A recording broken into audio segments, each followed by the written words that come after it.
नमस्कार। चलिए आज समझते हैं भोली की इस बहुत ही दमदार कहानी को। ये एक ऐसी लड़की की कहानी है जिसके ट्रांसफॉर्मेशन को, जिसके बदलाव को हम देखेंगे। एक ऐसी बच्ची जिसे सबने नकार दिया था, वो कैसे एक कॉन्फिडेंट, एक आत्मनिर्भर नौजवान बनती है। तो देखिए, इस पूरी कहानी का जो सार है ना, वो इन दो नामों के बीच में ही छिपा है। एक तरफ है सुलेखा, उसका असली नाम जिसका मतलब है one with a beautiful destiny, यानी एक खूबसूरत किस्मत वाली। और दूसरी तरफ है भोली, वो नाम जो सबने उसे दिया था, जिसका मतलब है अ सिंपलटन, सीधी सादी, या कहें तो बेवकूफ। ये कहानी इसी भोली के सुलेखा बनने का सफर है। तो सबसे पहला सवाल तो यही उठता है कि आखिर उसे भोली कहा ही क्यों जाता था। इसकी वजह उसके मुश्किल बचपन में छुपी है। चलिए जरा गहराई से देखते हैं। असल में भोली की जिंदगी को उसके बचपन में हुई 3 घटनाओं ने पूरी तरह से बदल दिया। जब वो सिर्फ 10 महीने की थी तो चारपाई से गिर गई, जिससे उसके दिमाग के एक हिस्से में चोट आई और वो दूसरे बच्चों से थोड़ी पिछड़ गई। फिर 2 साल की उम्र में उसे छेचक हुआ, स्मॉल बॉक्स, जिसने उसके पूरे शरीर पर, खासकर चेहरे पर गहरे दाग छोड़ दिए। और फिर जब वो 5 साल की हुई और उसने बोलना शुरू किया तो वो बुरी तरह हकलाती थी, और इसी वजह से दूसरे बच्चे हमेशा उसका मजाक उड़ाते थे। और बात सिर्फ बाहर की दुनिया तक ही सीमित नहीं थी। घर पर भी उसे पूरी तरह से नजरअंदाज किया जाता था। उसे हमेशा अपनी बहनों के पुराने उतरे हुए कपड़े ही मिलते थे। कोई इस बात की परवाह नहीं करता था कि उसके कपड़े धुले हैं या फटे हैं। उसके माँ बाप भी यही मानते थे कि ना तो वो सुंदर है और ना ही उसमें अक्ल है। एक तरह से वो उसे एक बोझ समझते थे जिसकी शादी होना लगभग नामुमकिन था। लेकिन फिर कहानी में एक ऐसा मोड़ आता है जिसकी किसी ने भी उम्मीद नहीं की थी। एक ऐसा फैसला लिया गया जो उसकी पूरी दुनिया को बदलने वाला था। क्या था वो फैसला? उसे गांव में खुले नए स्कूल में भेज दिया गया। पर यहाँ एक दिलचस्प बात है, उसे स्कूल उसकी भलाई के लिए नहीं भेजा गया था। नहीं, इसके पीछे वजह कुछ और थी।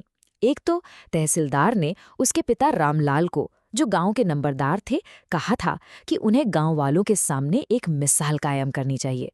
और दूसरी तरफ उसकी माँ का लॉजिक तो और भी अजीब था। उन्होंने कहा, अब इसकी शादी तो होनी नहीं है तो स्कूल के टीचर ही इसकी चिंता करे। मतलब वो बस अपनी जिम्मेदारी से पीछा छुड़ाना चाहती थी।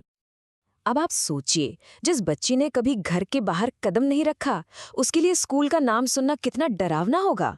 भोली तो बुरी तरह डर गई। उसे लगा कि जैसे उन्होंने अपनी बूढ़ी गाय लक्ष्मी को बेच दिया था, वैसे ही उसे भी घर से निकाला जा रहा है। वो इतनी घबरा गई कि अपने पिता का हाथ छुड़ाकर डर के मारे चिल्लाने लगी। लेकिन उस दिन कुछ ऐसा हुआ जो उसके साथ जिंदगी में पहली बार हो रहा था।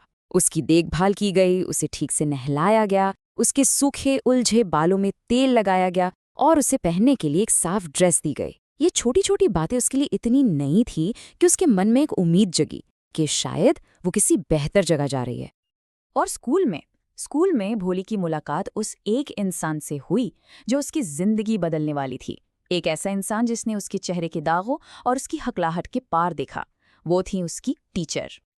पहली बार, जिंदगी में पहली बार किसी ने भोली से इतने प्यार से, इतनी नरमी से बात की थी।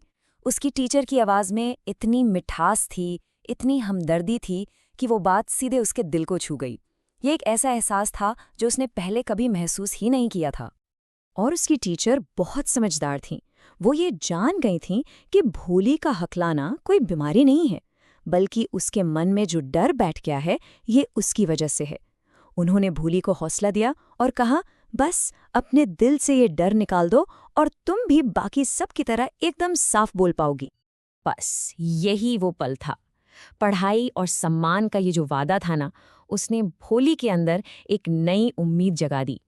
पहली बार उसे लगा कि उसकी जिंदगी भी बेहतर हो सकती है, उसका भी एक भविष्य है। उस दिन उसका दिल एक नई आशा और एक नई जिंदगी की उम्मीद से धड़क रहा था। चलिए, अब कहानी में कई साल आगे चलते हैं। भोली अब पढ़ लिख चुकी है और अब उसे अपने इसी नए आत्मविश्वास की सबसे बड़ी परीक्षा देनी थी।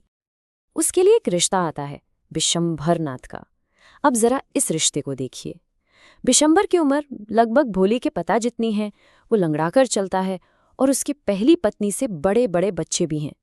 लेकिन क्योंकि वो एक अमीर पंसारी है और शुरू में दहेज भी नहीं मांग रहा, भोली के माँ बाप फौरन हाँ कर देते हैं। वो ये सोचते ही नहीं कि रिश्ता कितना बेमेल और गलत है। और फिर शादी का दिन आता है। लेकिन ये दिन शादी का नहीं बल्कि लालच और एक अप्रत्याशित हिम्मत का गवाह बनने वाला था।